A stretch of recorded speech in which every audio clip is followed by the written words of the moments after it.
Бус төрөөс бус нь үнэхээр гайхалтай сайхан байлаа гэж. Ардчлал гэдэг юм чинь нэг бол цус нөжөөр хоолтын гинэ. Одоо жишээ Сулхасны байнга ярьдаг шиг Гуанжуу хот чинь 2000 оны зүгээр будаа алдсан шүү дээ, тий Чандууган. Тэрнээс болоод мөнхийн ингээд дарангуй төрийг бол үзэн яддаг болж байгаа.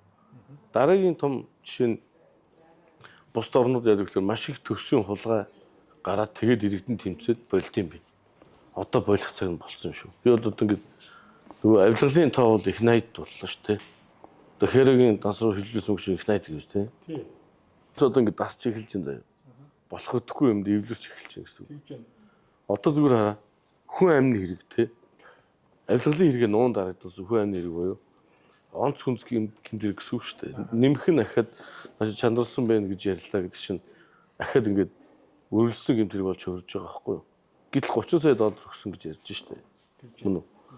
Одоо зүгээр энэ нам би бол одоо хангалттай юм шүү.